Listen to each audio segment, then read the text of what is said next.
Buenos días a todos, bienvenidos los que están de manera presencial y bienvenidos también los que están de manera virtual a través del internet. Hoy vamos a celebrar la sesión número 5, la vez pasada me equivoqué, hoy es la sesión número 5 del Diplomado en Apreciación y Crítica de Arte que estamos ofreciendo para este año desde el Espaguas. El día de hoy, como terminamos ya con Los dientes eran el piano de Hugo Iriart la semana pasada, vamos a iniciar con una autora que a mí me parece muy interesante, que no tiene nada de desperdicio en su libro. Ella tiene publicados varios libros y este es un segundo libro sobre una reflexión que hizo del progreso en el arte, así se llamó el libro anterior.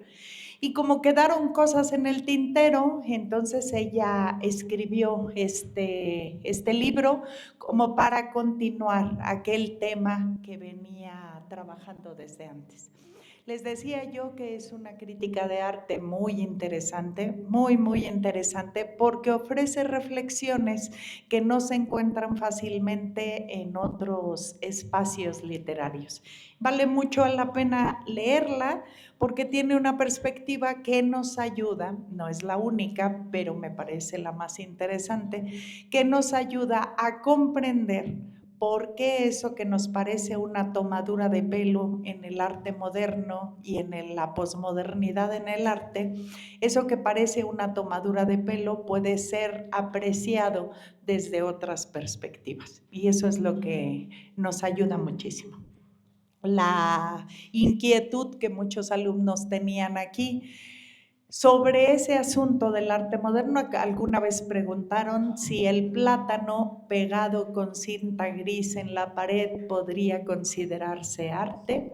Y entonces dijimos, bueno, vamos a entrar a alguien que sabe mucho de eso para que nosotros tengamos criterio y podamos decir desde nuestra propia reflexión, desde la deglución de nuestra propia lectura de gente que sabe mucho sobre arte, poder decir si eso nos parece a nosotros una obra de arte o no. Bueno, hoy empezamos con este libro que se llama así, Ha muerto el arte moderno. Encontré esta foto en internet de ella muy bonita, muy joven todavía, ¿verdad? Ya murió viejita en 2022, hace muy poquito que la perdimos, pero esa foto que me parece muy reveladora de la jovialidad con la que reflexiona sobre el arte y luego la capacidad que tiene también para escribir. Así como le reconocíamos a Hugo Iriart una capacidad muy especial, extraordinaria de escritura y de claridad sobre el arte, pues creo que Susie Gablik también tiene algo parecido a eso. Bueno, la introducción de este libro, ella la titula como el ocaso de la edad moderna. Y de eso es de lo que va a hablar. Es cómo la modernidad, con todas sus vanguardias a principios del siglo XX, le da lugar a una cosa que dentro de la cultura artística se llamó posmodernidad en el arte. Esa cosa tan extraña, fíjense, nosotros ya ahora estamos en 2025, hace 100 años, ¿verdad? Más o menos, que las vanguardias tuvieron una explosión alucinante. Estaba el mundo desbordado porque iban de una vanguardia a otra. Las vanguardias artísticas del siglo XX es la explosión artística más grande que ha tenido el mundo occidental en esas disciplinas. Bueno, pues algo pasó con las vanguardias y después algo sucedió. Después de las vanguardias que todo se desinfló, todo bajó a un nivel de producción muy menor que no se sabe a qué obedecía. Esa preocupación, esa pregunta que se hacían los artistas, los críticos de arte, los profesores de historia del arte en las universidades, todo el mundo del arte se estaba preguntando qué fue lo que le sucedió al mundo del arte después de las vanguardias. Y a esa pregunta intenta responder Suzy Gablik en este libro. Muchas gracias, Alma, muchas gracias. A ese libro intenta responder Suzy Gablik, a ese libro, a esa pregunta intenta contestar Suzy Gablik con este libro que ha titulado ¿Ha muerto el arte moderno? Y entonces hoy iniciamos con la introducción. Les digo que no hay palabra de desperdicio, entonces espero irme lentamente para que juntos vayamos intercambiando nuestras opiniones sobre la lectura. Dice ella, la modernidad es un término que se ha utilizado para describir el arte y la cultura desde el siglo pasado. Ese periodo parece haber llegado a tocar el fin. El tránsito de lo moderno a lo posmoderno lleva a considerar la complejidad de un declive de lo nuevo. Después de que una vanguardia tras otra iban sorprendiendo al mundo, ¿verdad?, con su novedad, llegó un momento en que todo se apagó. Y entonces, ¿qué sucede? Dice ella, como dice Irving Howe, que es conocido por su obra crítica literaria y su activismo social y político, escribió biografías críticas y ensayos teóricos sobre el modernismo, la naturaleza de la ficción y el darwinismo social. Él, que estaba interesado en hablar sobre lo que le había sucedido al arte en el siglo XX, ¿verdad?, dijo, lo que hay es una complejidad en el declive moderno y no hay una sola respuesta para decir por qué se apagó todo de repente. Es difícil creer, dice Gablik, en un nuevo progreso estilístico. Nada resultaba novedoso después de las vanguardias. Después de habernos sorprendido con todo lo nuevo en las vanguardias, nada resultaba interesante. Era algo parecido a lo que nos pasó a nosotros con el teatro de calle, ¿verdad? Que las primeras ediciones de teatro de calle nos sorprendían demasiado, pero nos hemos acostumbrado tanto a lo mismo que ya hemos dejado de sorprendernos. Pues imagínense lo que pasaba en las vanguardias. A principios del siglo XX, los artistas gritaban, aullaban, se desnudaban, se subían a las mesas, ¿verdad?, para hacer que la voz de la poesía encontrara formas modernas. No vamos a ver ahora las vanguardias, pero hay un libro también muy interesante sobre las vanguardias artísticas del siglo XX que a lo mejor podemos luego continuar sobre eso. Nos vamos ahora porque lo que estamos viviendo en 2025 pues es un poco, ¿verdad?, la ebullición a fuego lento de lo que se está construyendo como una nueva propuesta artística.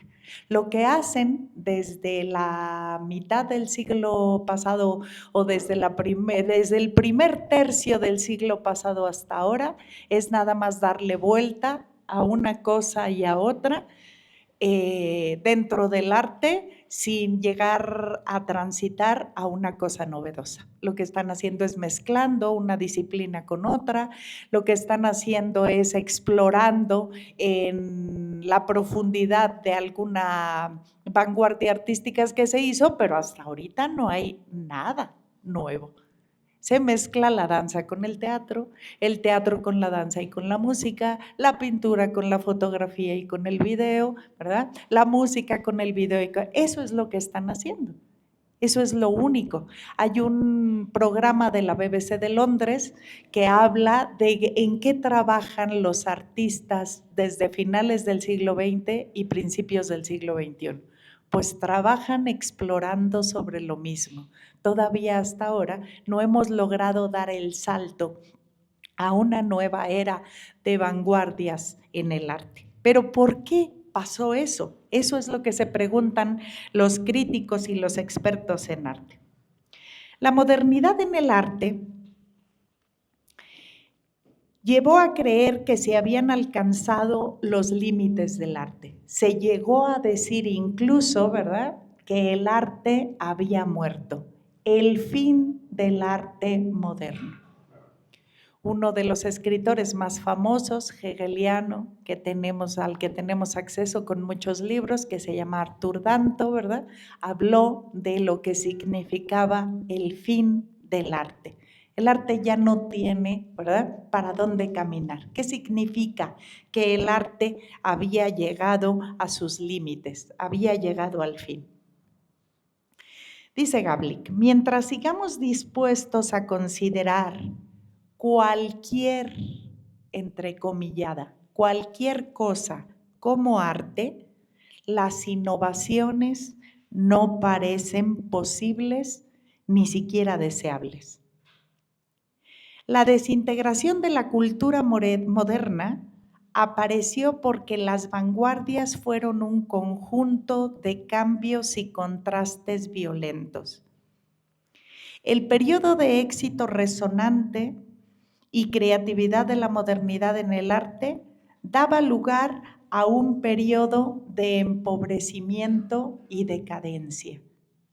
¿Por qué se había empobrecido tanto después de las vanguardias el mundo del arte? Dice ella preguntándose, ¿ha triunfado el arte moderno o ha fracasado? ¿El posmodernismo ofrece una posibilidad de más libertad o es el resultado de una realidad que pretende abarcarlo todo, ocultando una ausencia de sentido? ¿El arte perdió el sentido después de las vanguardias? En 1952, David Smith, escultor y pintor expresionista abstracto estadounidense, conocido por crear grandes esculturas geométricas abstractas de acero, que es ese que tenemos aquí al lado derecho de la pantalla, manifestó que nadie más que el artista se interesa por el arte. Antes de empezar la clase platicaba con alguien que estudió historia del arte y un poco hablábamos de eso. Ella me manifestaba una preocupación.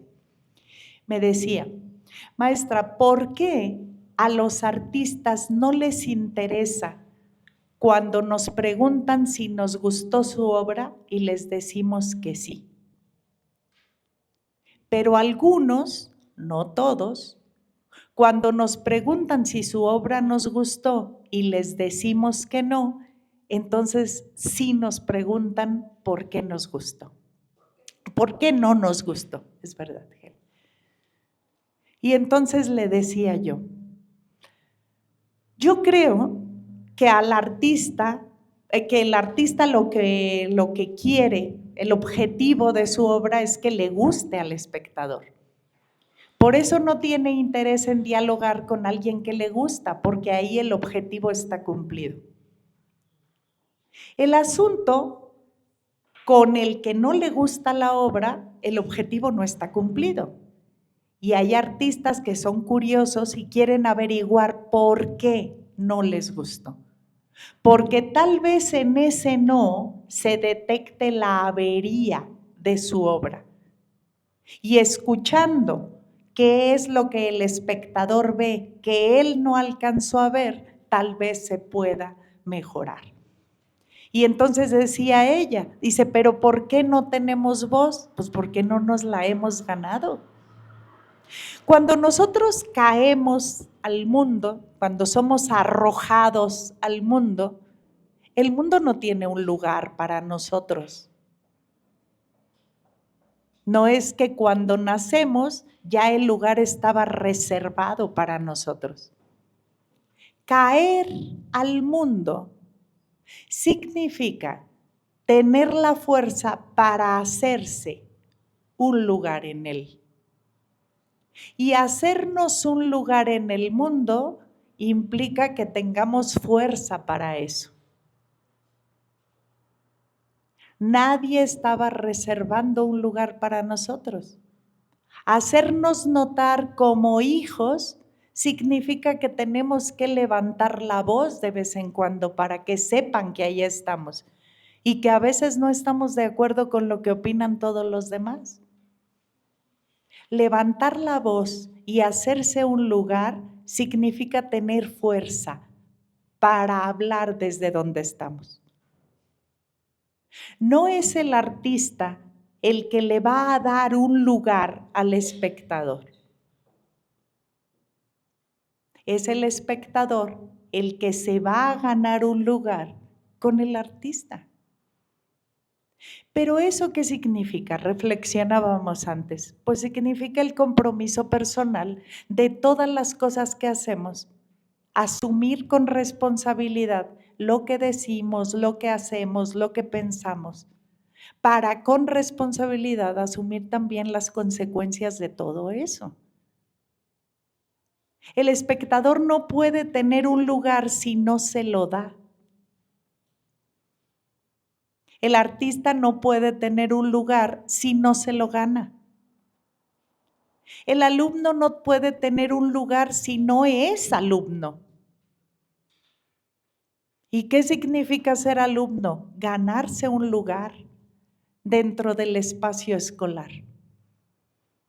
Y para ganarse un lugar hay que asumir con responsabilidad todo lo que hacemos, decimos, pensamos, leemos, comentamos, todo eso. Y eso es cultural. Y necesitamos hacerlo.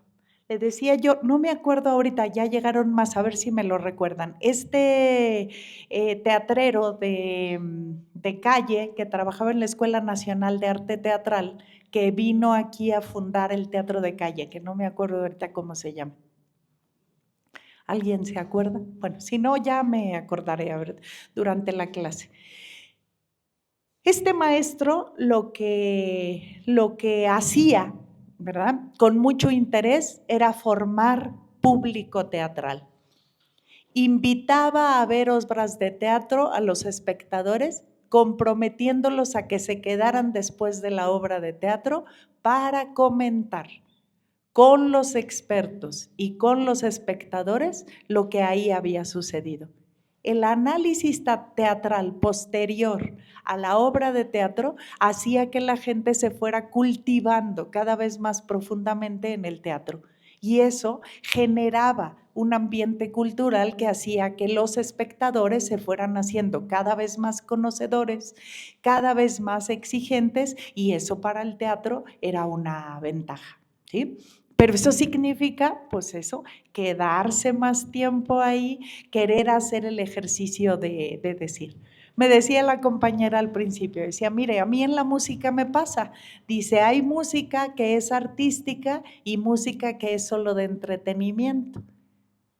Y entonces yo le decía, ¿y eso qué es? Si nos quedamos en eso, nos quedamos en la superficie de nuestro comentario. Porque necesitamos decir en qué se distingue para nosotros la música artística de la música de entretenimiento. Y eso obliga a que hagamos una reflexión mucho más profunda sobre algo. Así nos vamos comprometiendo con lo que decimos y nos vamos comprometiendo poco a poco también con una exigencia mayor de no me puedo quedar con una explicación a nivel de superficie, que es un poco lo que hacemos, ¿no? Bueno, esta actitud de vida, esto es a lo que nos llama el mundo del arte, a que tengamos una vida todavía con una actitud más comprometida en todo lo que hacemos, en todo, ¿eh? Esto es la vida, en lo político, en el rol social, en el rol laboral, en el rol familiar, en todos los roles. Si asumimos eso, se convierte en una costumbre que nos hace mejores seres humanos. El arte cómo la vida, ¿verdad?, a lo que nos invita es a que nos convirtamos cada vez en alguien más interesante. Bueno, estábamos con David Smith. Él manifestó que nadie más que el artista se interesa por el arte. El artista se interesa por sus objetivos y por su realización. Entonces al espectador poco le importa lo que el artista está haciendo. Y esa falta de interés hizo de alguna manera que los artistas se apartaran del espectador. Se empezó a hacer arte para artistas, es decir, un arte de élite que excluía a los que no eran expertos en eso. En aquellos días, dice Gablick, solo vivían en Nueva York, estamos hablando de 1952, unos 50 artistas modernos que dependían los unos de los otros para apoyarse en apenas las 20 galerías que existían en ese momento en Nueva York. Frente a una población tan grande, el número de artistas que se apoyaban unos a otros para que el arte creciera en Nueva York en ese momento solo contaba con menos, dice la autora, de 20 galerías. ¿A quién le interesaba el arte en ese momento? Pues a los artistas. No era una cosa cultural. Andy Warhol, que le gustó mucho jugar con el mercado y con su obra, ¿verdad? Les platicaba en el curso anterior, también eso está en el libro de Susie Gablick, que estaba tan enojado con la gente porque la gente solo valoraba el arte por lo que valía. No iban a ver arte, iban a ver el precio de las obras de arte. Entonces la gente en realidad estaba fascinada con el dinero, no con el arte. Pero si el arte valía muchos millones de pesos, pues entonces el dinero les decía que había algo importante que ver ahí. Pero les daba igual lo que estaba puesto en un cuadro, en una instalación, en una propuesta artística. El arte solo es importante para alguna persona por lo que significa monetariamente. Y como a veces son millones de pesos, pues parece que eso tiene interés. Pero entonces decía Andy Warhol con razón, pues están interesados en el dinero, no en el arte. Y un día, desafiando a sus espectadores, en lugar de poner una obra de arte, colgó $250,000 con una soga en la pared, con una ficha en la que invitaba al espectador a que viera realmente lo que iban a ver al museo, para que no se distrajeran, ¿verdad? ¿Para qué le ponían un color o para qué le ponían una forma a lo que en realidad estaba detrás del interés del espectador? Parece un cínico, pero estaba haciendo una crítica profunda a nosotros como espectadores, ¿no? En esa falsedad de que nos interesa el arte cuando en realidad lo que nos interesa es que valga mucho. En esa idea de que el original es el que más cuenta, ¿verdad? Y esas cosas que le hemos puesto de auras al arte alrededor de eso y todo lo que implica en la naturaleza artística. Bueno, en 1961, donde quieran que nos detengamos a algo, ustedes levantan su mano y ahí nos detenemos. Yo voy a seguir porque ya les digo que a mí no me parece que haya ninguna frase de desperdicio en el libro y seguimos avanzando, pero donde quieran que nos detengamos, nos detendemos un poco. En 1961, según el crítico de arte Thomas B. Hess, en Nueva York, decía él, ellos hacían cálculos ya desde entonces en las revistas de arte que tenían, se dedicaban a contar lo que había. En 1961, Thomas B. Hess, en Nueva York, dice que había unos 25 artistas de la vieja generación que se ganaban la vida. En ese momento, apenas 25 artistas de todos los que se dedicaban al arte podían vivir del arte. Todos los demás tenían que hacer muchas cosas para sobrevivir, porque el arte todavía en ese tiempo, ¿verdad? No era un negocio como ahora, para algunos, ¿verdad? Luego ya vamos a ver esa relación que tiene la obra de arte con el mercado y que decimos que a nosotros no nos interesa desde acá. Desde un principio, la mística del arte moderno ha consistido en que no es un arte popular. Frente a eso reacciona Andy Warhol y entonces pone en sus cuadros la sopa Campbell, ¿verdad?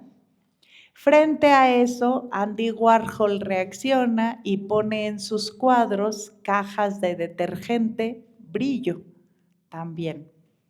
Y frente a eso, ¿verdad? Los artistas empiezan a reaccionar porque se cree en ese momento que el arte ya ha dejado de ser popular, que es un arte que no se comprende, que es un arte solo para artistas y salvo una pequeña élite comprende lo que estaban haciendo los artistas en las vanguardias.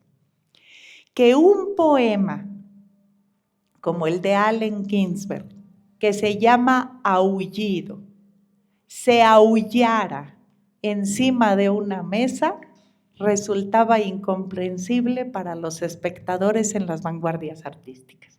Eso era lo que pasaba. Si ahora nos sorprendemos con que alguien lea un poema desnudo encima de una mesa aullando, ¿verdad? Pues nos sorprendemos porque no sabíamos que eso existía, pero a principios del siglo XX los artistas estuvieron explorando sobre eso.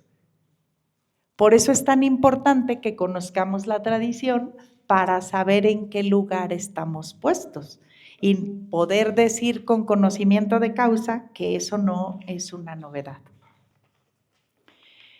Bueno, en 1945, John Bernard Meyers, marchante y crítico de arte, le pregunta a Marcel Duchamp, al que tenemos al otro lado. De Marcel Duchamp vamos a hablar mucho porque ese es uno de los que rompe justamente, ¿verdad?, estas ideas de arte tradicionales que teníamos. Él nos va a ayudar mucho a comprender varias cosas. Bueno, John Bernard le pregunta a Marcel Duchamp, ¿a cuánta gente cree usted que le gusta el arte de vanguardia de verdad? Y le contesta Duchamp, bueno, yo creo que a unos 10 en Nueva York y a 2 en Nueva Jersey. ¿A quién le interesa el arte de vanguardia según Duchamp? A nadie. A 10 en Nueva York y a 2, ¿verdad?, en Nueva Jersey. Ahora, en 1984, cuando Susie Gablik escribe este libro, se traduce 2 años después al español. Y además está muy bien traducido, la versión que nosotros tenemos está muy bien traducida, ¿eh? Bueno, ahora en 1984, cuando Susie Gablik publica este libro, la expansión del arte es muy grande. Estamos hablando de finales del siglo pasado. Todo lo que Susie Gablik está diciendo es del 84. Ya han pasado muchos años, salud. Ya han pasado muchos años de ahí para acá, ¿verdad? 16 del siglo pasado y 25 de este. Bueno, ahora la expansión del arte es grande, dice ella. Hay mucha gente relacionada con el arte, consumidores y productores. Ahora vamos a ver cómo se transformó el arte. La guía de Galería de Verano de 1982, publicada en Arte en América, aparecían 14,000 artistas que exponían en galerías. En 1982 se calcula por las revistas de arte que hay 14,000 artistas exponiendo en galerías. La explosión de productores de arte y de galerías en Nueva York fue un boom en este momento. No se puede atribuir este cambio decisivo, dice ella, a un único acontecimiento. Fueron varias cosas las que produjeron esto. Esto no quiere decir que el arte haya crecido. Creció el número de artistas y el número de galerías. Y esto es otra cosa. No se puede atribuir este cambio decisivo a un único acontecimiento.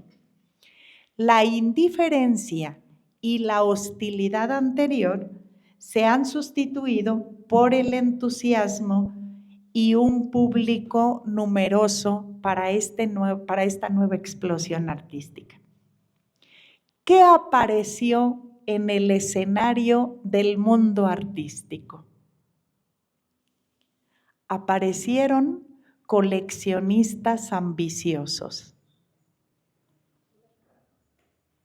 Y aparecieron compradores institucionales. Eso no estaba. Eso no existía antes. Y de repente a alguien se le ocurrió que ahí había una vena, ¿verdad?, para involucrarse. ¿Qué buscaban los coleccionistas ambiciosos que aparecieron en esta época, ¿verdad?, de lo que se ha llamado posmodernidad, y estos compradores institucionales? Buscaban las obras de los artistas más cotizados para hacer buenas inversiones. Los bancos encontraron en el mundo del arte una vía para hacer inversiones jugosas. Hoy, un artista que triunfa obtiene ingresos considerables por su trabajo. Hay un artista muy controvertido que se llama Damien Hirst, ¿verdad?, que vende como obra un tiburón metido en formol o una vaca agusanada metida en una vitrina. Y por eso cobran millones de dólares. No solo eso, él trabaja en la bolsa, sabe muy bien cómo funciona el mercado y la bolsa de valores, se introduce ahí y hace que sus obras suban de precio. Bueno, ya le hubiera gustado a Van Gogh una cosita de esas, ¿no? Sí, no recuerdo el nombre de la galerista, pero hay una anécdota donde ya conoce a sus clientes, ya los tiene identificados, ya sabe quién compra más, ya sabe, ya tiene pues toda la tiendita hecha, ¿verdad?, para la vender y toda la cosa.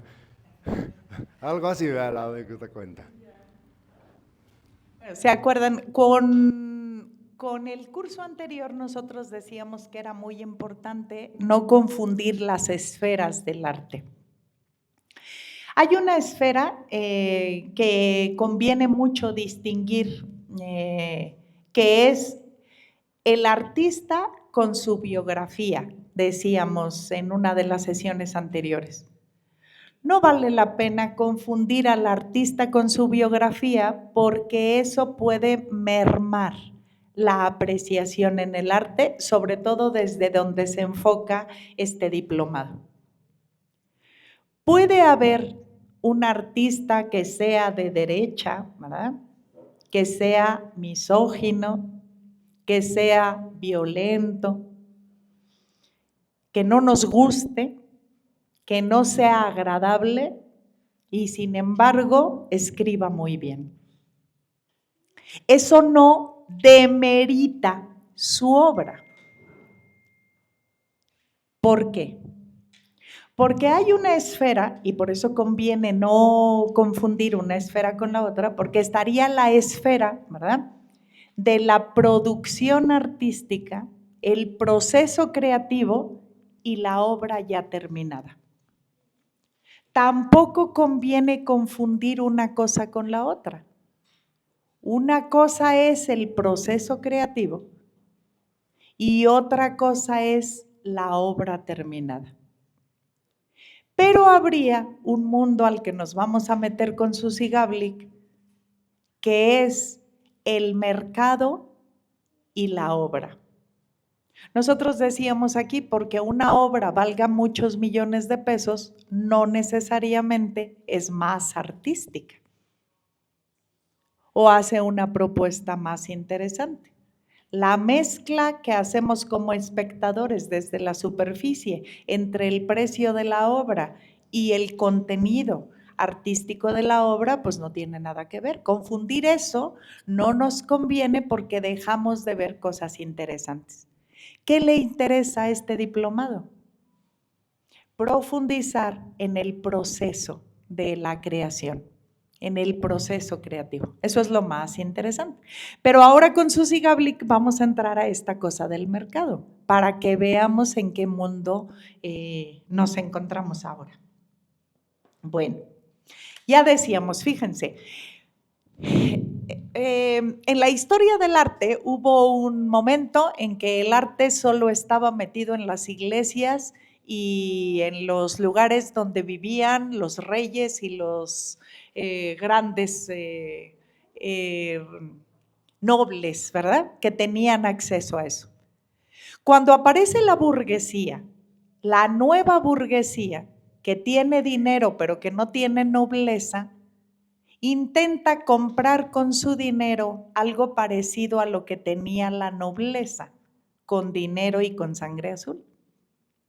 Entonces, con dinero intentan acercarse a los artistas para que los artistas les pinten cosas para sus casas, para sus colecciones personales. El nacimiento de la burguesía hace que el arte salga de los palacios y de las iglesias a espacios distintos, a las colecciones privadas.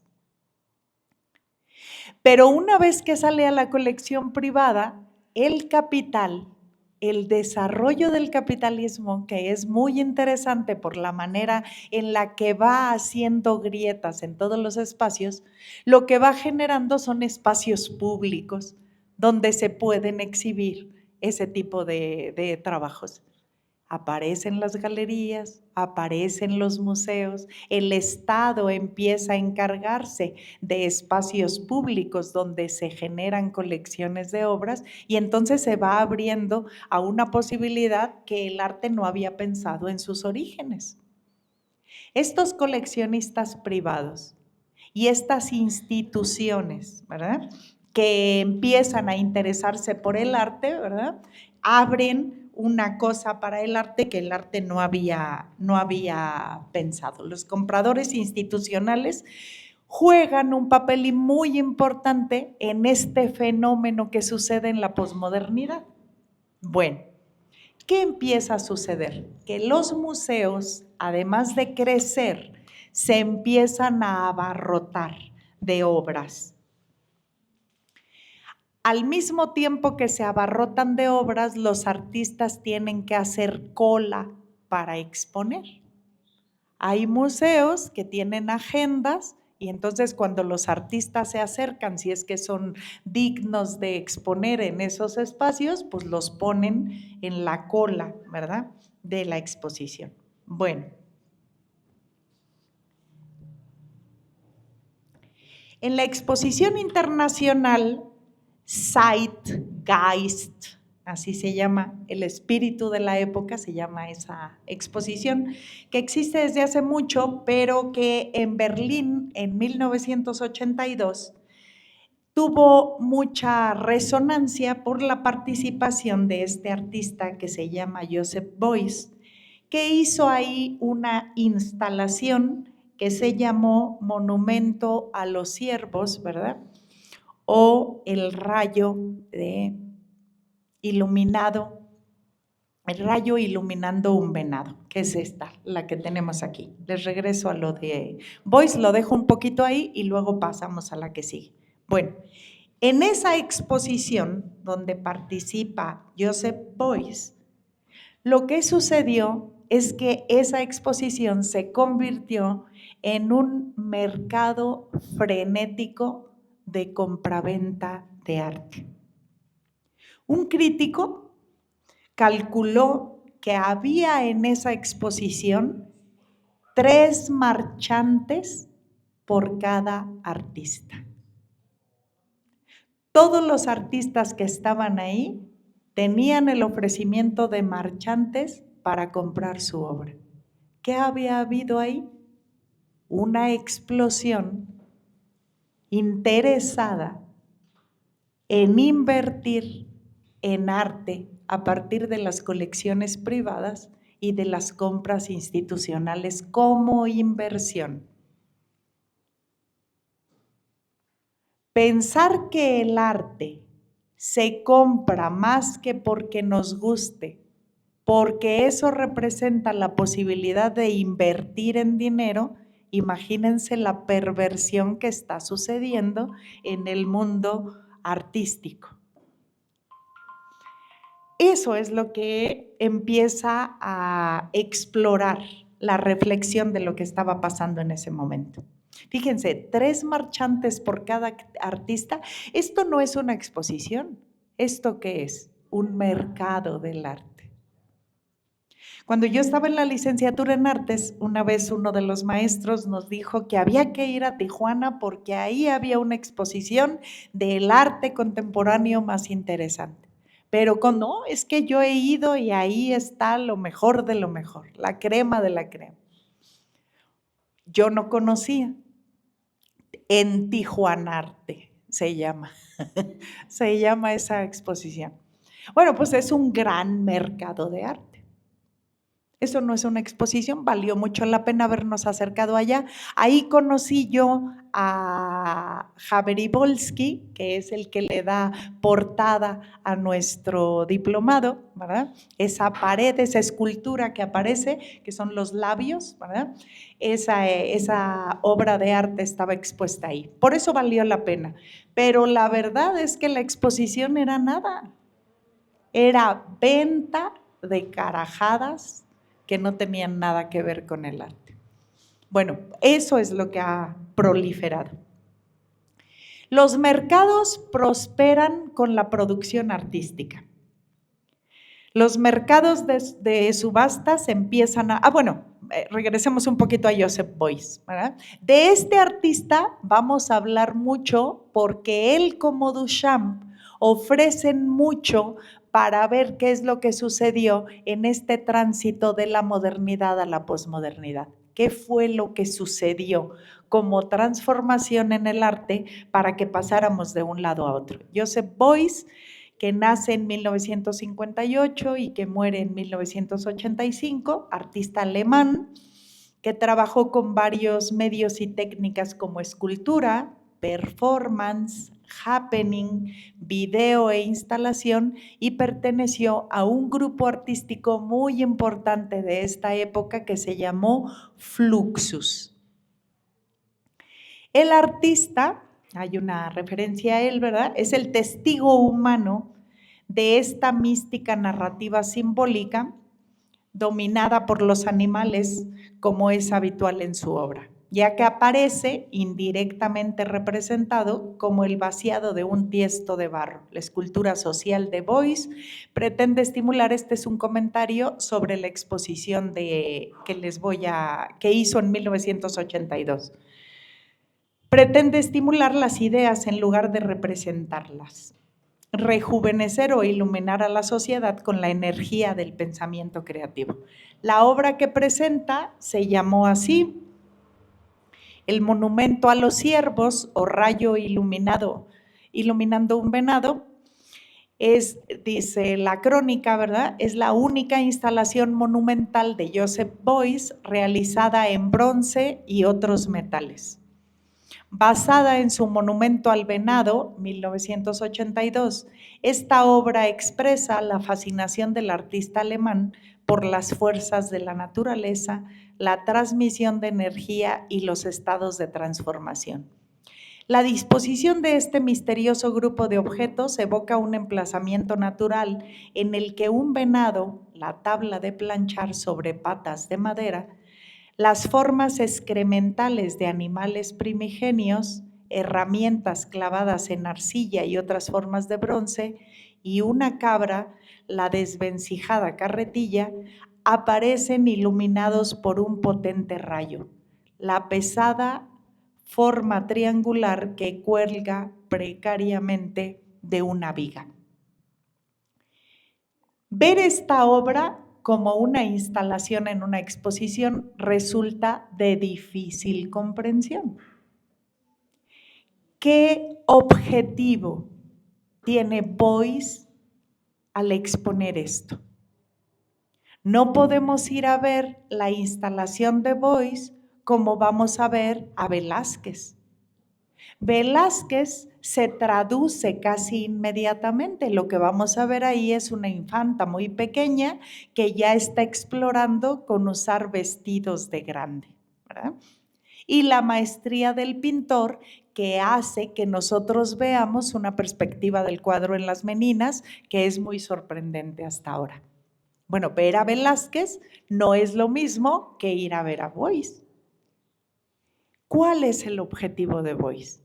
Y de eso es de lo que va a hablar Susi Gablik todo este tiempo. Bueno, estamos hablando, como apenas es la introducción, ¿verdad? Estamos hablando de cómo prospera en el mercado la obra de arte y cómo aparecen coleccionistas y cómo aparecen compradores institucionales para esto. Se empieza a desarrollar tanto el mercado del arte que las subastas empiezan a prosperar. Entonces, casas como Sotheby's, ¿verdad? Que es una casa de subastas mayoritariamente de obras de arte y de objetos coleccionables, que se fundó en el Reino Unido en 1744, ¿verdad? Actualmente tiene un perfil multinacional con oficinas en las principales capitales del mundo y sedes donde se realizan subastas. Sotheby's tiene casas en Nueva York, en Hong Kong, en Madrid, en París, en Ginebra, en Milán, en Ámsterdam, en Doha, en Zúrich y en Toronto. Y también en México. Hace poco, ¿verdad? También abrió una casa en México. En esas casas de subasta, ¿verdad? Se venden obras de arte a precios carísimos. Si se llevan ahí, se garantiza que los expertos en vender obra de arte pueden hacer que el precio suba. Las relaciones que se han establecido alrededor del mercado del arte generan estas explosiones de dinero. En una sola tarde, dice Gablik, la casa de subasta puede recaudar más de 20 millones de dólares. El arte se convirtió en un gran negocio. Esto demuestra que las compensaciones de los coleccionistas no son exclusivamente estéticas. Bueno, ¿qué hace Susi Gablik? Encuerar al mundo del arte. El interés no es estético. El interés por el arte es económico, que de alguna manera decíamos Andy Warhol lo resume con esta obra, ¿verdad?, que cuelga en una de sus exposiciones. Calvin Tompkins, un autor y crítico de arte estadounidense de la revista New Yorker, una revista muy importante de arte que existe todavía, ¿verdad?, Dijo ahí en la revista, en uno de los artículos que escribió, que seguramente la mayoría de los artistas prefiere vivir unos tiempos en los que el arte está en demanda. Es decir, los artistas ahora quieren ser artistas porque ahora se puede vivir de ser artista. Van Gogh no pudo, ni muchos otros. No podían vivir de su arte.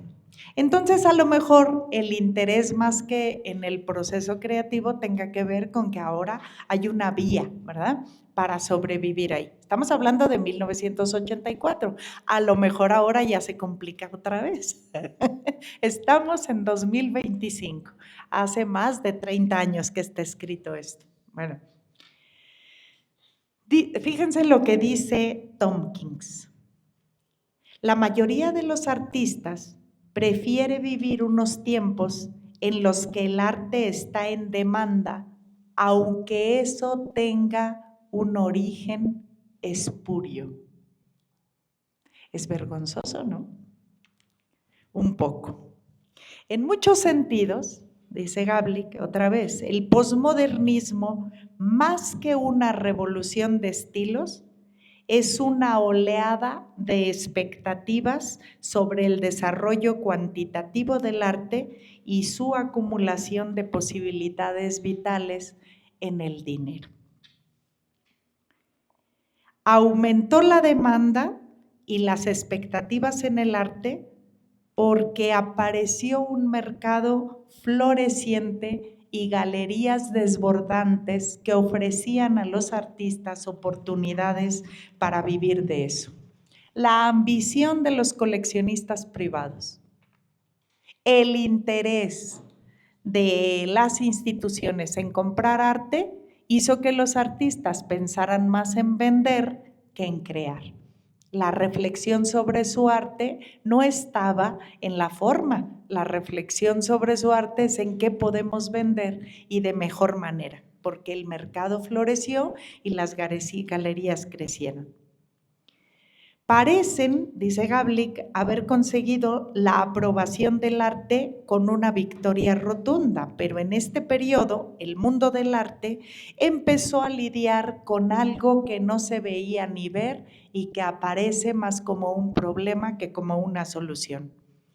Aparece una estructura burocrática e impersonal, una burocracia cada vez más poderosa y funesta, triste y lastimosa para los artistas. Los que son artistas sabrán a qué se refiere Susie Gablick, ¿verdad? A tener que lidiar con una burocracia institucional que no comprende nada de arte y que obedece a instrucciones políticas o económicas que determinan la participación o no de la gente en el arte, para que vean la deformación que ha sufrido todo eso desde adentro. El arte, dice Gablick, se institucionalizó demasiado y de una forma peligrosa. No fue una afirmación disparatada, dice ella. Se puede advertir que el mundo del arte está dividido entre los que dirigen y los que son dirigidos. Oh, qué horror, ¿no? Desaparece la libertad en el proceso creativo para obedecer a los que sin saber dirigen desde la burocracia institucional lo que en el arte sucede. Decir que la cultura en la sociedad posmoderna está cada vez más administrada y controlada mediante técnicas de gestión, relaciones públicas y comercialización profesional es ya un lugar común, porque ella lo dijo hace 41 años. Las quejas de los artistas sobre el trato inadecuado que tienen de los dueños de las galerías y los abusos que reciben con su obra, bueno, pues es una cosa que ya estaba antes. ¿Dónde se gesta? Se gesta en esta ciudad a la que poco le importa el arte, pero que encuentra en el mercado una vía de enriquecimiento en el dinero. Bueno, el mundo en el que surgen los artistas de este periodo presenta características nuevas en la historia y no se parecen a las que familiarizaban al periodo álgido del arte moderno. Los artistas de las vanguardias se caracterizaban por retar al sistema. De eso se trataba. El artista quería rebelarse contra todas las prohibiciones. El artista quería enfrentar con su obra y con su cuerpo a un sistema que le parecía que no estaba bien. El artista era crítico. Pero cuando el mercado lo absorbe, ¿verdad? Parece que entonces la forma de construir en el arte ya no se parece para nada. Fíjense cómo está construyendo Suzy Gablik las razones de por qué se vació el mundo del arte, por qué la creatividad desapareció un poco. Sí.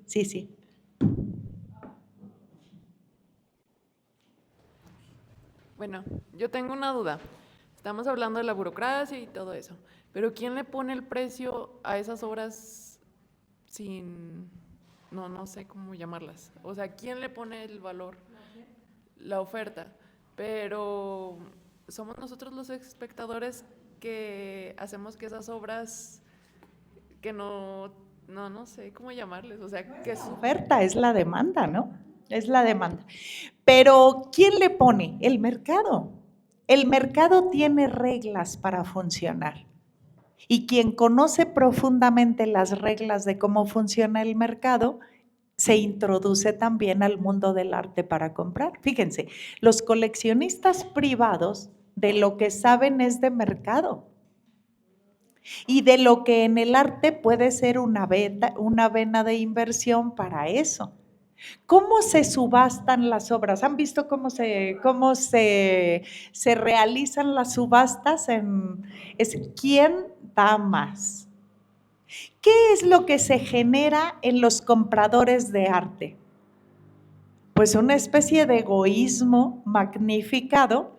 Yo tengo que tener eso porque si yo lo tengo, yo valgo más que el que no lo tiene. ¿Cómo se ha construido en la cultura del sistema capitalista la personalidad de los humanos? Valemos más entre más tenemos. Entonces, comprar algo que todos los demás no tienen me pone a mí por encima de todos los demás. La construcción de una individualidad así, pues hace que funcione un mercado de esa manera. Lo que yo les decía, Banksy, por ejemplo, sigue siendo un artista muy revolucionario. Juega con el mercado, con las reglas del mercado, sabiendo cómo funcionan profundamente. Banksy lleva a la casa de subastas su obra enmarcada, la niña con el globo que se le escapa. Todo el mundo quiere tener una obra de Banksy. Fíjense cómo se construye ese artista. Ese artista es anónimo, nadie sabe quién es, si son muchos, si es uno solo, si ya se murió y alguien más lo sustituyó, si no se sabe. El misterio de quién guarda o quién encarna a Banksy no se sabe. No se sabe si es una persona, si son muchas personas, no se sabe. Bueno,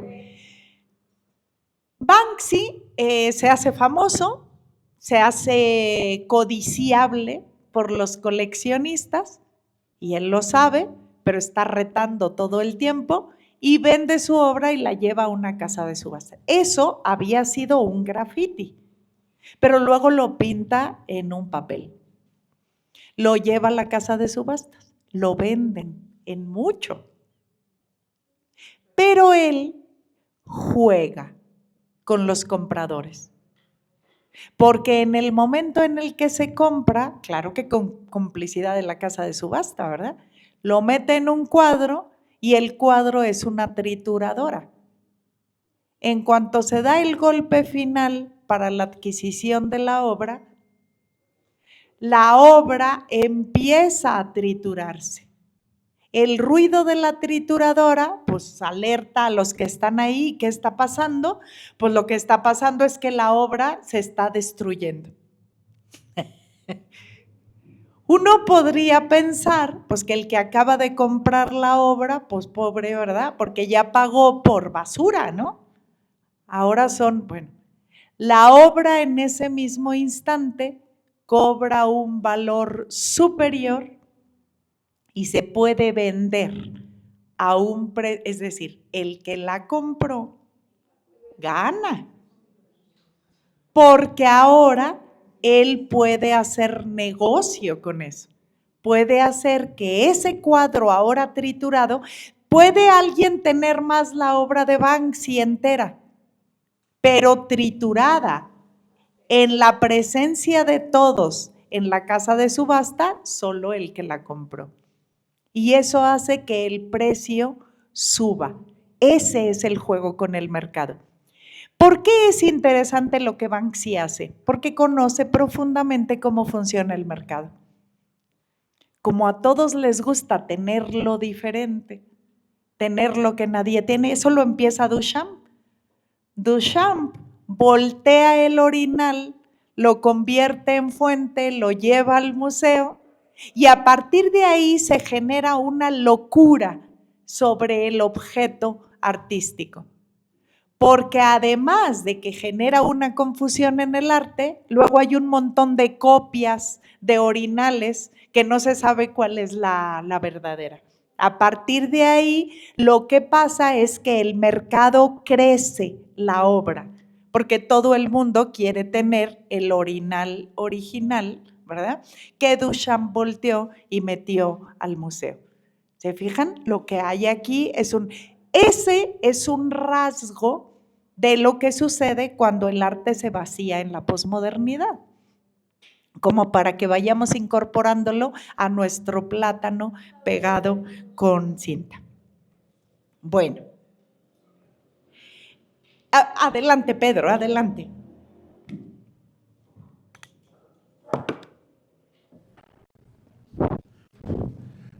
Pero, por ejemplo, ahí es la especulación y la demanda la que le da el valor a la obra. Es decir, en una subasta, si hay mucha gente pujando por el mismo objeto, pues todos se dan cuenta de que es muy demandado, que va a alcanzar un valor y eso hace que ofrezcan más, ¿verdad? Pero, por ejemplo, para tener un precio objetivo, vamos a suponer, yo voy a empeñar una obra de arte a una casa de empeño. ¿Qué elementos utiliza el valuador para asignarle un valor que él piensa que puede recuperar, ¿verdad? Eso por un lado. Y por el otro, Hacienda en algún momento aceptó obra de arte como pago de impuestos de los artistas, ¿verdad? ¿Cómo le daban el valor a esa obra? Como para decir, sí, pues ya, con esta obra cubres tus impuestos, ¿verdad? O te vamos a reembolsar con unos Picassos ahí.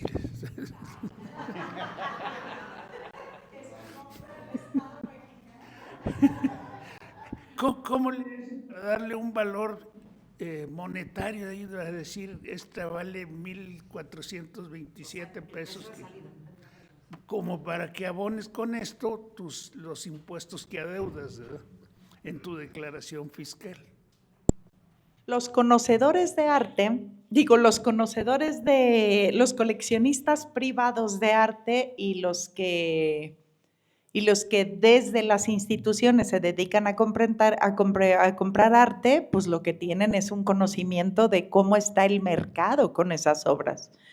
Lo que hay ahí es una especulación con el valor de una cosa, ¿eh? Y esa cosa, miren, cuando Van Gogh vivía, lo que él tenía no valía. El valor adherido que ahora se le da a una obra como esa está dado por el mercado. El mismo mercado manipula las cosas. Vale más el original que una reproducción. Y ahí hay un cálculo, ahí hay un análisis de mercado, no de producción artística. Y el mercado, por eso les decía yo, ¿cómo funcionamos nosotros en el mercado? ¿Por qué hay tanta demanda para un objeto artístico? Bueno, para los que tienen, ¿no? Algunos, aunque vayamos a la casa, no vamos a pujar por nada, ¿no?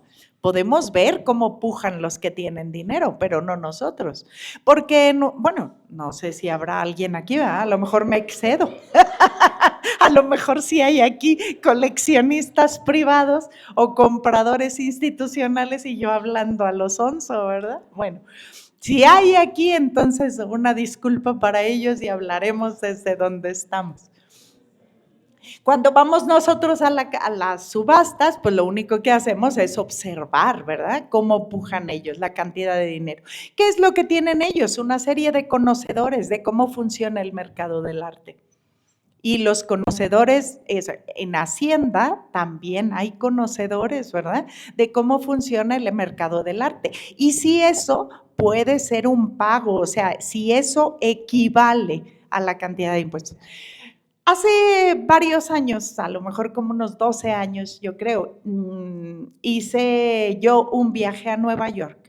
Y en una de las visitas en Nueva York, de esos recorridos que le hacen a uno, nos acercaron a un lugar donde se reúnen los judíos de sangre azul que fundaron la ciudad de Nueva York. Bueno, los que quedan, ¿verdad? Los hijos y eso.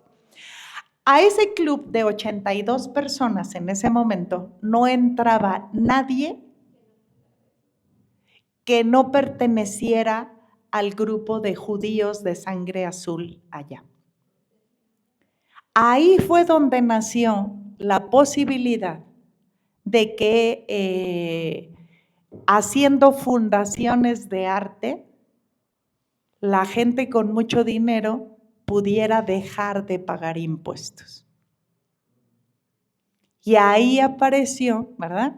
Museos grandes, ¿verdad? Y grandes becas como la Guggenheim para artistas que cuando se dan esa cantidad de dinero, además de beneficiar a alguno, impide que los empresarios tengan que pagar arte. Fíjense nada más la manera en la que funciona el mercado para que el mercado pueda seguir teniendo inversiones grandes con estos objetos. El sistema capitalista es un monstruo de muchas cabezas que encuentra la manera de convertir en negocio cualquier cosa. Y el arte se convierte también para ellos en una vena, ¿verdad? De penetración para convertir esas cosas en arte. Yo no sé exactamente cómo funciona, yo no sé cómo puede, pero las casas de subasta sí pueden decir, empezamos, ¿verdad? Empezamos la subasta con $1 millón. ¿Quién da más? 1, 2, 3, ¿verdad? Y así hasta que llegan al lugar. ¿Cómo funciona eso? Pues claro que hay ahí corredores de bolsa, ¿verdad? Que saben en qué momento se puja más, en qué momento se paran o en qué momento es el final como para dar el golpe que hace que se queden con la obra. Pues es una cosa más complicada. Yo no conozco internamente cómo sucede eso, pero muy probablemente son gentes que conocen a profundidad cómo funciona el mercado del arte. No pueden decir ellos cuál es el mérito artístico de la obra. Es solo la posibilidad, la codicia que puede generarse. Sí, allá hay una pregunta y acá con Esmeralda otra. Sí, buenos días. Pues sí, en el mercado del arte, de las obras, por ejemplo, de pinturas, sí hay catálogos, así como el librito de los coches que dice modelo tal, de casa tal, tal año, tiene un valor de tanto el automóvil y pues se le paga tanto como las aseguradoras. Sí hay catálogos de arte donde están los precios de las obras. Por ejemplo, en una subasta, de hecho dicen precio de catálogo tanto, de salida tanto y se hace la puja. Entonces sí hay un registro, digamos, que sí lo establecido. Ahora, no todos los artistas están en el catálogo porque pues no todos son conocidos. Entonces vamos a suponer que hay un artista no conocido, pero que es del periodo tal de los creadores, digamos, por ejemplo, pues de los de vanguardia o digamos que de los posmodernos, y se hace una evaluación de la obra más o menos en función de la época y del tamaño de la obra. Se evalúa por milímetros o por centímetros cuadrados según el tamaño. Así lo hacen los evaluadores, por ejemplo, del Monte de Piedad, que sí hay especialistas como en antigüedades, en numismática y en pinturas. Es más o menos aproximadamente como hacen la evaluación de algo que no es de alguien pues como tan cotizado, digamos. Como es interesante, ¿verdad? Lo que se evalúa más bien es las relaciones públicas o el conocimiento, la fama que tenga alguien, más que la evaluación de lo que significa el proceso creativo. Eso es interesante, ¿no? Cómo funciona el mercado. Muchas gracias por compartir eso. Esmeralda. ¿Así o le subo algo? Así está bien. Bueno, ¿falta? A ver, ¿ya? A ver, ¿se oye? Ya. Un poco más cerca. Bueno, como visitadora de museos, siempre me falta tiempo para ver todo, pero siempre hallo unos 5 minutos para ver el muro donde están en letras de bronce los nombres de los patrocinadores. Eso lo empecé hace poco. Hay un museo en Kansas City, el Nelson Atkins, que tiene así en un muro como 50 patrocinadores, y me llamó la atención que de esos 50, sin ser conocedora de más cosas, pero como 40 de esos 50 tienen nombres de judío, de sangre azul. Y entonces, a partir de entonces, cuando voy a algún otro museo que están quiénes son los benefactores, igual en el Met, en en la ópera o en los conciertos, pues son los del dinero. Son los del dinero y son los que manejan el mercado del arte, pero también los que manejan la cultura y nuestra manera de pensar. Y bueno, de momento tengo muchas reservas respecto a esos patrocinadores. Aquí nosotros vimos, fíjense, al mismo tiempo que eso se desarrolla y que sucede en algunos espacios geográficos en Occidente, en concreto, que es a lo que se está refiriendo Susi Gablik, aparecen también los artistas que no se conforman con ello. El año pasado, vimos lo que era el arte de guerrilla, ¿verdad? El arte de guerrilla es una reacción a esta banalización que se estaba haciendo con el arte en la posmodernidad. Hay maneras, el arte no se muere y eso es interesante. Lo que estamos viendo ahora es por qué, dice Susi Gablik, por qué le pasó al arte lo que le pasó, por qué se vació, por qué empezó a hacerse incomprensible para el espectador. ¿Qué sucedió en las vanguardias y qué sucede después de las vanguardias? Que entonces dejamos de comprender de manera literal lo que estamos viendo. ¿Por qué sucede algo así? Y eso es interesante. Entonces sí es decepcionante, pero esa es la historia del arte. La historia del arte es la historia del dinero. Eso es la historia del arte. Entonces, darnos cuenta de eso es muy interesante porque también ahí hay grietas. Y las grietas, para los que no somos tan fanáticos del dinero, ¿verdad? Pues podemos encontrar cosas interesantes para reflexionar desde ahí. Adelante. Bueno, rápidamente, hace unos años participé en una subasta de arte en el centro libanés y el método que usan ellos para evaluar las obras de arte es que aparte de que un curador examina la obra, se hace una revisión como del currículum del artista. Entonces, se te hace la revisión primero como personal, luego se hace una como revisión de curaduría y ellos establecen el precio de salida de las piezas en base a esas dos, como quien dice, elementos. Y después se tiene otro experto que dice hasta digamos, el tope que puede llegar la pieza en la que, digamos, por ejemplo, no, pues la mía empezaba en 5 y su tope eran 10. Y había otras que empezaban en 20 y su tope era 100. Entonces, según el currículum y digamos, la opinión del curador es la base con la que parten las obras en ese tipo de subastas. No sé si en todas las subastas, ¿verdad? Pero en el caso, por ejemplo, del centro libanés en México, así se hizo. Yo supongo que es como un parámetro que se va siguiendo en algunas otras. Yo creo que así como ustedes nos han compartido ahora, lo que hay es una serie de reglas, ¿verdad? Para ir tasando los precios de las obras, no solo que se van a vender, sino las que se van a subastar. O sea, tienen sus reglas para cada uno de los espacios. Aquí lo interesante, ¿verdad? Es saber que estamos hablando más del mercado del arte que del proceso creativo. Lo que estamos hablando es cómo puede hacerse que una obra valga tanto por eso, lo que se está valorando, ¿verdad?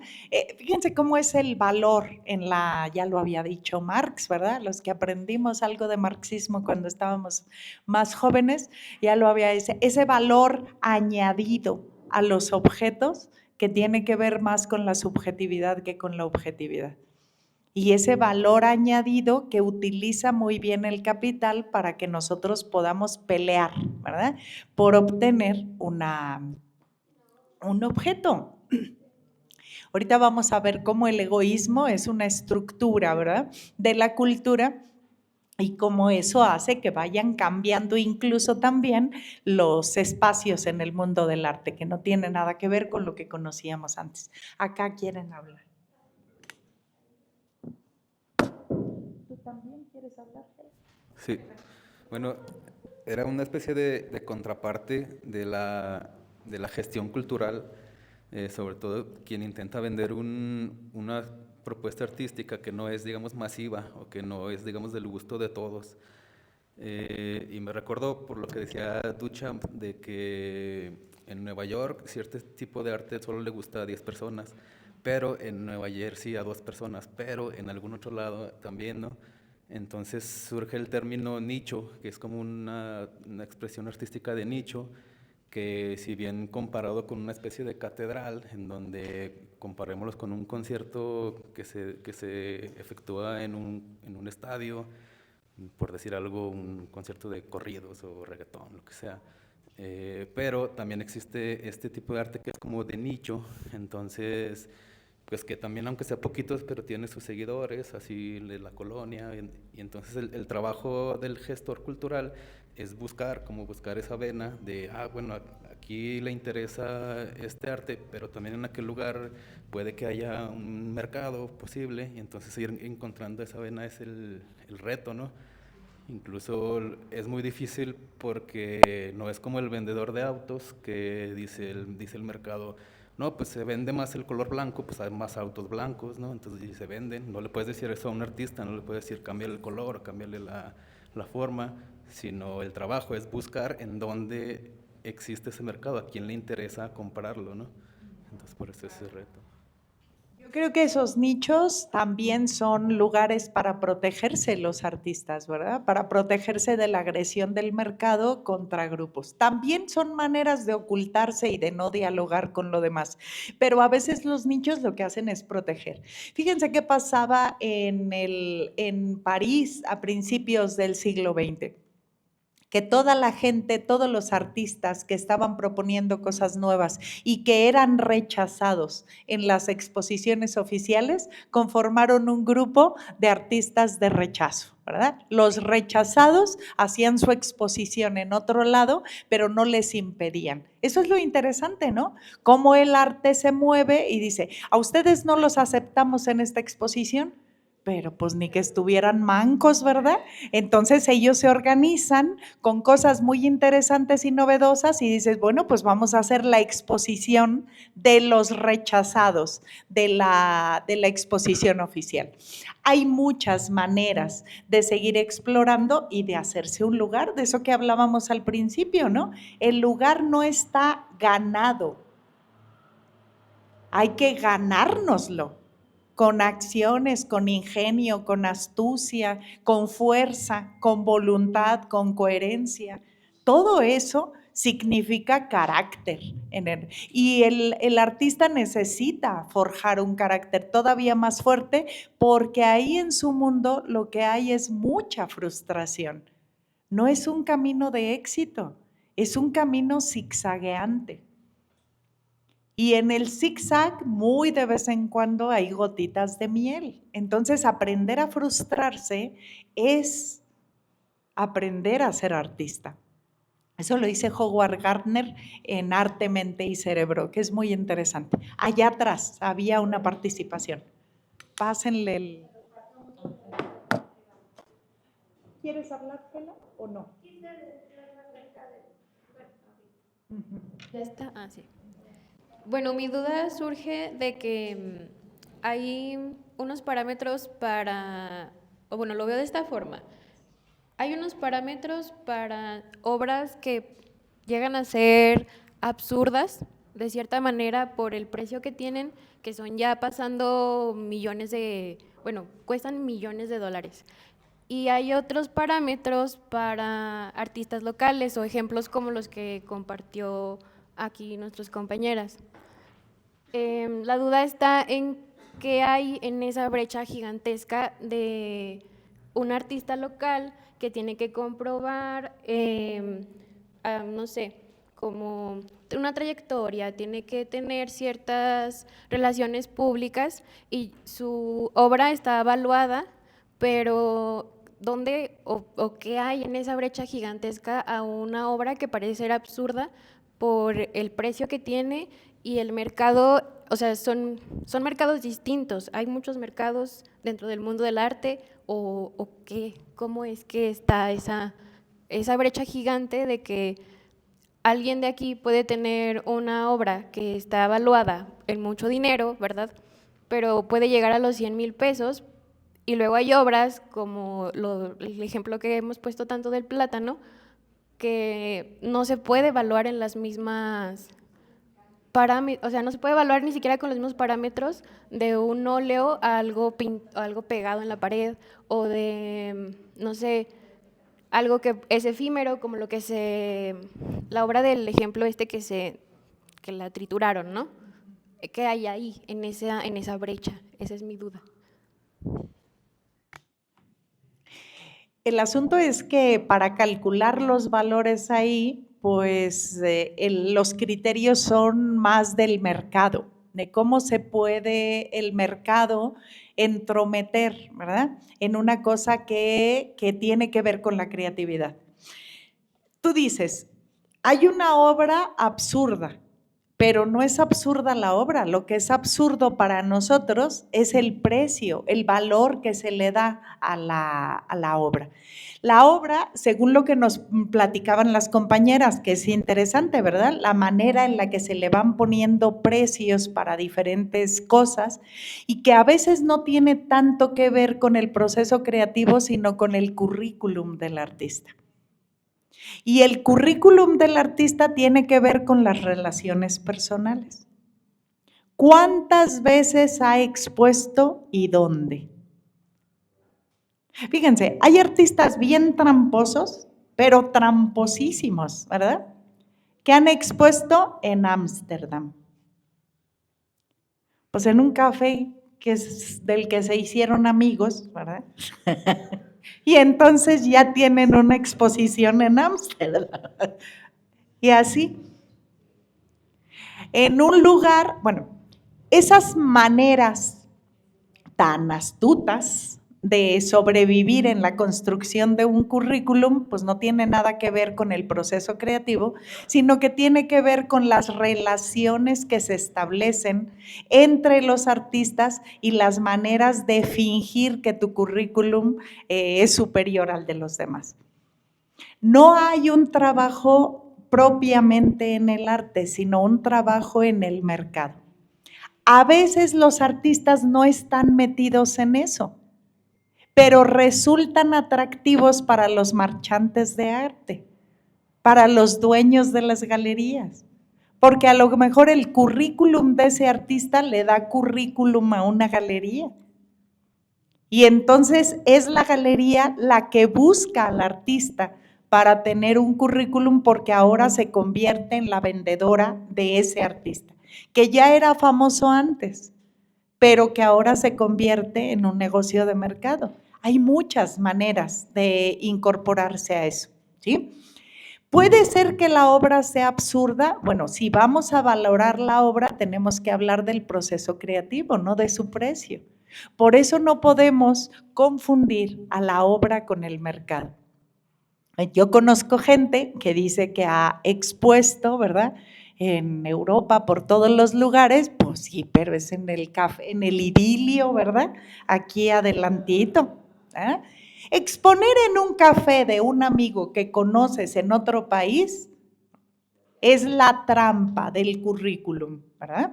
Porque pones luego en el currículum que ya expusiste allá. ¿Es falso que expusiste allá? No, pero no expusiste en un lugar donde curaron tu obra, donde alguien la valoró, ¿verdad? Es solo una relación que tienes con alguien. Bueno, esas cosas. Quiere decir que el que expuso en un café, como el idilio de aquí, pero en Ámsterdam, ¿es mala su obra? A lo mejor no. Pero no estamos valorando su obra. Estamos valorando la cantidad de veces y dónde se ha expuesto. Para poder valorar a ese artista, lo que nos están diciendo las compañeras es lo que se valora es su currículum cuando no se conoce. Y cuando ya es famoso también, porque se incorpora a galerías, ¿verdad? Las galerías sabemos cómo son a veces de abusivas con los artistas. ¿Por qué? Porque es un negocio que obedece a una inversión, es el dinero, no es su aprecio por lo estético, es su aprecio porque ese objeto, que además se valora estéticamente, tiene un valor monetario. Eso es lo que está encuerando, desnudando Susi Gablik, diciéndolo con todas sus letras, sin quitar una sola. Y eso es lo que es interesante para nosotros, ¿verdad? Bueno, seguimos. ¿Quieres hablar, Argela?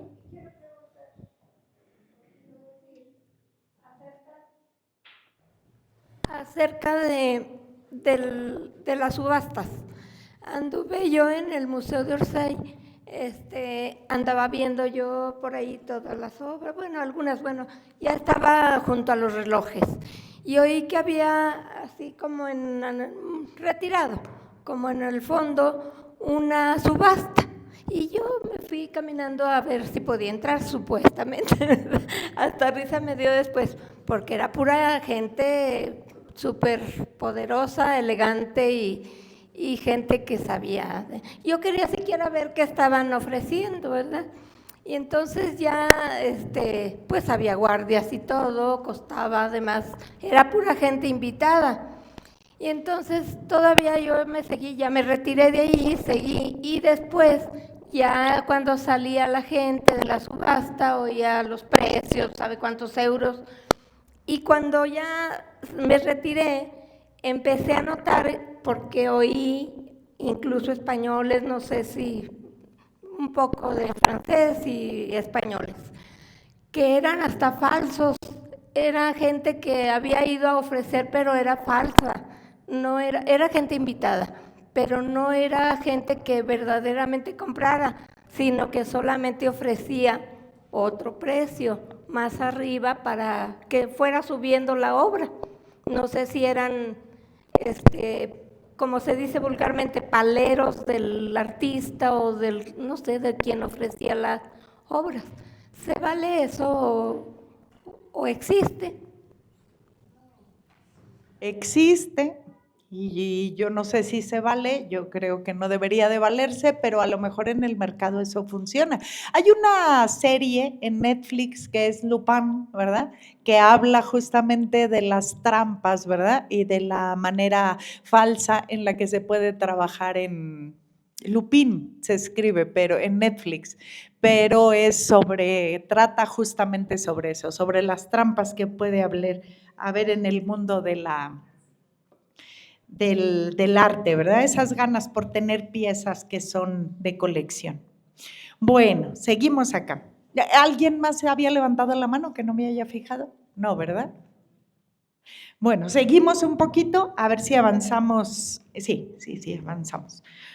Bueno, decíamos antes que el mundo en el que surgen los artistas en este periodo presenta características nuevas en la historia y no se parecen a las que familiarizaban al periodo álgido del arte moderno. En un mundo erizado de cambios sin precedentes, que fue el mundo de las vanguardias, los modelos y criterios del pasado no sirven de mucho, porque todo está en continua transformación. En las vanguardias surge un movimiento que se llama dadaísmo y se habla, ¿verdad?, de que alguno de los padres, de los fundadores del dadaísmo fue Duchamp, este artista que dice que no era necesario hacer cosas para ser artista. De Duchamp hacia atrás lo que se creía era esto que nosotros con lo que habíamos empezado definiendo nuestro curso, el arte es trabajo humano que crea e inventa dentro de la tradición con gusto estético. Bueno, Duchamp es un parteaguas en la historia del arte porque modifica la definición de arte. Para Duchamp, el arte ya no es el producto del trabajo humano. Para Duchamp, la idea es la que cuenta. Tener una idea que rompe las reglas de lo establecido en el arte es más interesante que el trabajo en concreto. No lo vamos a ver ahorita, pero así es como rompe. Bueno, a él que se considera que es uno de los padres de este movimiento que se llamaba Dada. Los movimientos en este momento iban uno detrás de otro y lo que empezaron a construir fue manifiestos, es decir, escribían un documento donde decían cuál era el objetivo de su movimiento artístico y trataban de ofrecer a los demás cuál era su ruptura y en qué consistía la construcción de su movimiento. El movimiento dadaísta hace un manifiesto que termina diciendo que en cuanto eso se convierta en una regla, lo dinamiten. Entonces, es un manifiesto que incluye dentro de sí el antimanifiesto. le ponen al manifiesto la bomba que lo dinamita al final de la lectura.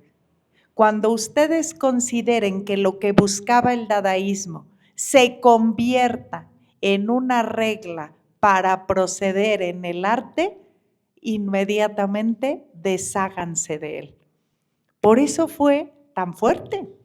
Lo que estaban haciendo los movimientos de vanguardia a principios del siglo XX es dinamitando una tras otra las formas. ¿Qué les pasaba a los artistas en ese momento y qué les pasó después? Que es la pregunta que tiene Suzy Gablik y muchos de su tiempo. ¿Qué pasó en el arte? Que de ser tan explosivos en la creatividad, de repente eso empezó a bajar. Bueno, en un mundo erizado de cambios sin precedentes, los modelos y criterios del pasado no sirven de mucho. Todo está en continua transformación. No hay objetivos o ideales estables en los que la gente pueda creer. Tampoco hay una tradición lo suficientemente duradera para evitar la confusión.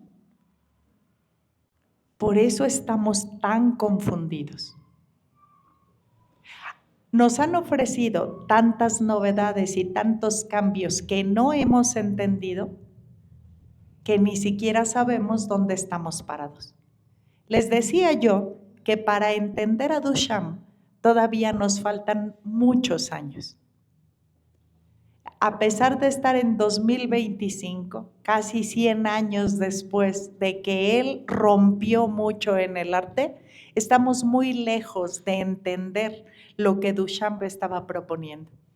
Así como Van Gogh se adelantó a su tiempo como 200 años, Duchamp se adelantó 200 o 300, todavía no sabemos, ¿verdad?, años a lo que estaba proponiendo.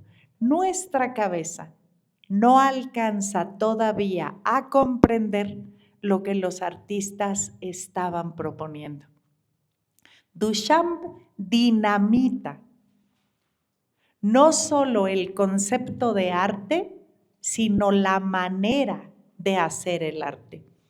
Y para que nosotros podamos llegar a esa comprensión, pues necesitamos leer mucho a gente como Suzy Gablik. Ahorita les voy a leer, a ver si alcanzamos el día de hoy para que vean a todos los autores que dice ella que le ayudaron. Dice, todos los indispensables que me ayudaron a poder comprender lo que estoy comprendiendo ahora y que les ofrezco en un libro. Y ella dice, pero no son los únicos, todos los demás aparecerán en la bibliografía y se pueden dar un paseo por la bibliografía de Suzy Gablik para que vean la cantidad de reflexiones que hay sobre este asunto que todavía no comprendemos bien. Bueno, tampoco hay una tradición lo suficientemente duradera como para evitar la confusión. La herencia de la modernidad es la soledad del artista que ha perdido su sombra. Fíjense, Cézanne era el padre del cubismo, pero eso duró muchos años explorándose. Mucho tiempo estuvo pintando y dibujando Cézanne y explorando lo que quería. Es debajo de una montaña lo que hay es una figura geométrica. Lo que estaban tratando de construir y de decir, ¿verdad?, es la pintura, es la traducción a un lenguaje que no es la realidad. Lo que querían era salir de esa ilusión en la que nos metió la pintura realista. Todos esos años que se tardaron en estar describiendo, que se tardaron en tratar de construir una idea que quedara clara para el espectador en lo que estaban haciendo, bueno, en el caso de las vanguardias iba brincando tan rápidamente que no alcanzaba la gente ni siquiera a pensar qué había sucedido cuando ya estaban en otro movimiento. Bueno, la herencia, dice Gablik, de la modernidad es la soledad del artista que ha perdido su sombra. No sabe el artista ¿A quién está siguiendo? ¿Cuáles son sus referentes? ¿Cuál es la tradición que lo sostiene? ¿Dónde está? Como la sociedad no marca ningún ritmo a su arte, dice Gablik, debe inventar, es decir, el arte debe inventar su propio destino. ¿Qué hacía Velázquez? Lo que le pedían.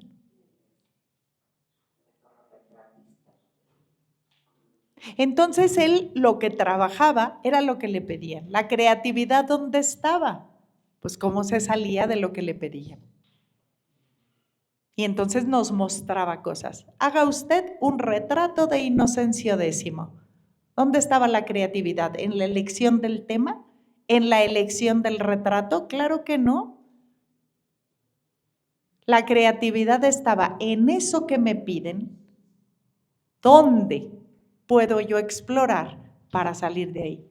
Cuando el artista no tiene un pedido, entonces tiene que inventar su propia sombra para crear. Imagínense, eso es un vacío, ¿no? Es un vacío. ¿Pero qué hago? ¿Cómo empiezo? ¿Para dónde voy? Bueno, el arte tiene que inventar su propio destino para el público en general. El arte moderno, dice Susi Gablik, ha supuesto una pérdida de destreza. Ha supuesto un fraude y una burla. Cuando nosotros vemos exposiciones como la de Joseph Beuys, ¿verdad? ¿Esto qué es? Ese pedazo de tabla con 2 fierros ahí metidos, ¿verdad? ¿Eso qué significa? ¿Qué es lo que el artista me está ofreciendo ahora? ¿Ya no sabe hacer nada? ¿Es un fraude? ¿Es una burla? Somos nosotros, ¿verdad? Los espectadores, la burla de que nos pone un plátano con cinta pegado en la pared. Bueno, podemos aceptar de buen grado, dice Susi Gablik, nuestra ignorancia. En el caso de un idioma extranjero o del álgebra, nosotros podemos reconocer muy fácilmente que no sabemos eso. Pero en el arte tenemos la misma actitud.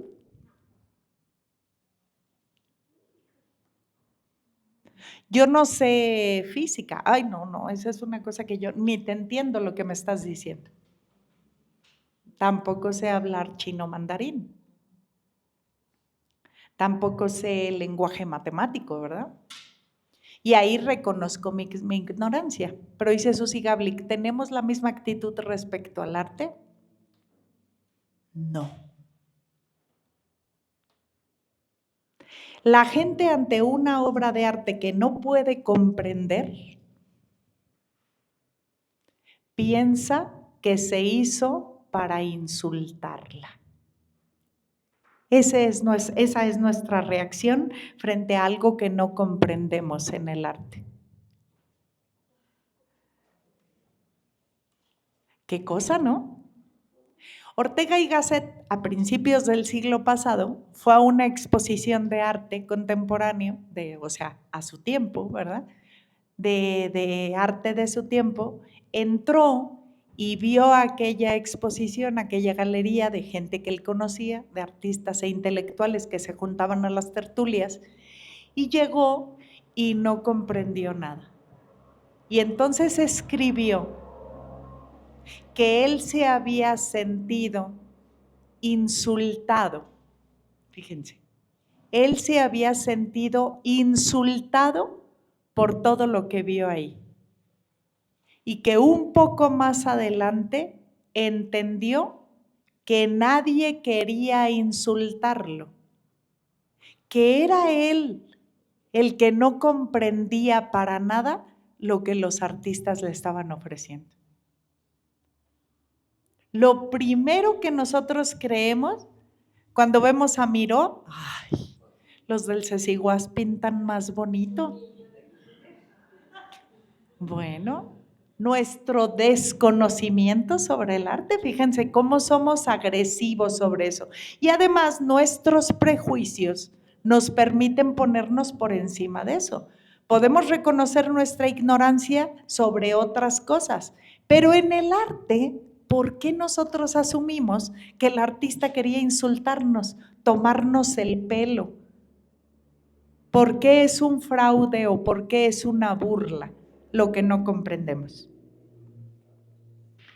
Así lo señaló Roger Fry, artista y crítico inglés, miembro del grupo de Bloomsbury, defensor del posimpresionismo, que dijo: una de las características más perturbadoras del arte moderno es la sensación de fraude. La gente tiene esa impresión cuando va y lo ve. Y dice Susie Gablick, desde un principio el arte moderno ha tenido que cargar con esa losa. El artista moderno ha tenido que luchar contra la falta de fe en su competencia. Toda la gente, sin conocer el arte, se siente con poder para decir que lo que hace no sirve para nada. Eso es lo que ha tenido que sufrir el artista moderno. Tiene que luchar contra la autenticidad de lo que hace, porque hay siempre la sospecha de que eso no está hecho por él. Tiene que luchar contra el exceso de estímulos. Nosotros decimos ahora, en la Edad Media, los estímulos visuales estaban en la pintura y en los dibujos. Los estímulos visuales ahora están en la caja del cereal que nos llevamos para desayunar por la mañana. Todo tiene un estímulo visual, todo. Nosotros vivimos en la era del exceso de estímulos visuales. Por eso la exigencia se hace cada vez mayor. Tiene que luchar contra los valores contradictorios, contra la ausencia de orden y contra las intenciones incoherentes. El arte y los artistas, dice Gablick, se reproducen como hongos en condiciones favorables. Se ha señalado, por ejemplo, que el sistema educativo americano produce cada 5 años, o sea, lo que dura una licenciatura en artes, ¿verdad?, tantos artistas graduados como había gente en Florencia en el siglo XV. En el siglo XV en Florencia había entre 40,000 y 50,000 habitantes. Si cada 5 años graduamos a gente que sale de las escuelas de arte, en el 84, los cálculos de Susie Gablick son en el 84, entre 40,000 y 50,000, pues imagínense ahora, 41 años después, las escuelas de arte han crecido. Aquí habría que hacer un apunte. El asunto con las escuelas de arte es que no entran en primer año alumnos y en 10º salen artistas, ¿verdad? Eso no es cierto. La crítica que hemos hecho algunos a la formación en el arte es que la fórmula no es suficiente para convertirse en artistas. ¿Qué es lo que hace la licenciatura en artes? La licenciatura en artes forma en las reglas artísticas para que luego ese lenguaje que han aprendido ahí les sirva a ellos para construir una propuesta individual. Bueno, ese apunte solo a lo de Susie Gablick. El aumento en la cantidad de artistas no ha traído una mejora en la calidad del arte. Que ahora haya muchas escuelas que producen a mucha gente que sabe sobre reglas de arte, pues no ha producido, no se ha visto reflejado en una cantidad, ¿verdad? Digo, en una calidad de arte superior. Se ha visto reflejado en la cantidad de artistas que dice ella, ¿verdad? Se reproducen como hongos en condiciones favorables. Pero eso no quiere decir que el arte esté mejor que antes de esto. Y ahí hay un problema. Las escuelas de artes tendríamos que preguntarnos y reflexionar críticamente qué estamos haciendo con eso, ¿no? No solo esas escuelas, las universidades están enfermas como instituciones y eso se refleja en todo lo que hacemos como institución. Hay una enfermedad muy profunda que mucho tiene que ver con el análisis que hace Susi Gáblica aquí. Bueno, aunque sean pocos los que han tenido el valor de admitirlo, porque además esto no se admite, yo les digo, ella lo que va haciendo es desnudando con mucha claridad qué es lo que va pasando, no todo el mundo tiene el valor de admitirlo. Dice, el impresionante espectáculo del arte actual resulta desconcertante no solo para el público, sino también para los profesionales y los estudiantes que consideran que hay una falta de consenso preciso y válido frente a un pluralismo impenetrable de enfoques contrapuestos. Este es el problema. Ni siquiera para los expertos en arte o los que se forman en arte, ni siquiera ahí hay la certeza de que haya un piso firme sobre el que se está construyendo. En el arte moderno no es fácil imaginarse, dice ella, sí, gracias Maureen, en el arte moderno no es fácil imaginarse con claridad lo que es el arte. Tenemos un problema, pero eso es arte. Bueno, preguntaba ya una compañera ahí, ¿por qué? ¿Por qué si van a decir que un artista vale más que otro? ¿Eso es arte?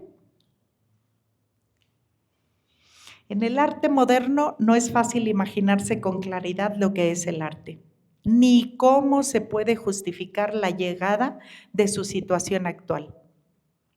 ¿Qué es lo que en realidad diferencia al arte moderno de otras tradiciones artísticas?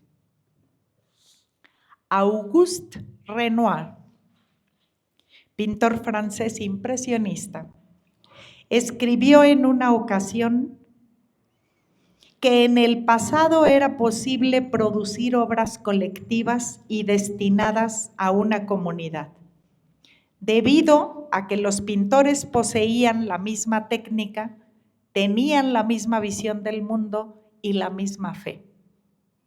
Todos aprendían de la misma manera y tenían un sentimiento religioso común.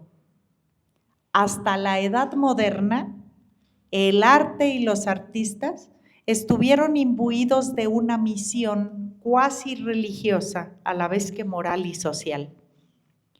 Y el arte vivía en armonía con el orden espiritual y social. Una diferencia muy marcada entre la modernidad, la posmodernidad y el arte anterior a esto. Dice Gáblica, es la fe y la esperanza que impregnaban la actividad humana la que sostenía aquello. El arte tenía un firme consenso y nuestra época se caracteriza por la incredulidad y la duda. ¿Qué modificó nuestra manera de ver el arte?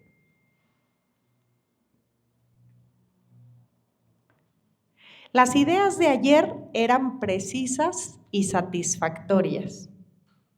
Las ideas del arte hoy son inciertas e irrelevantes.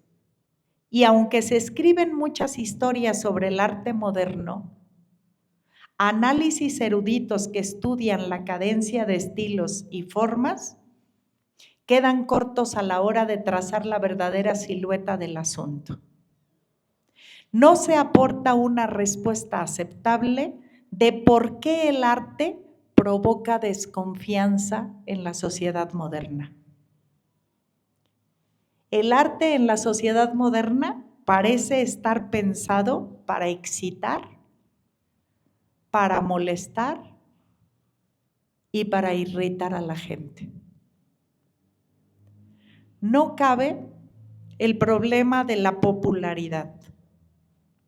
La erosión que ha sufrido la autoridad y la credibilidad del arte en los últimos 50 años no tiene precedente. Y de eso es de lo que se va a ocupar de hablar Susi Gablik a lo largo de su libro.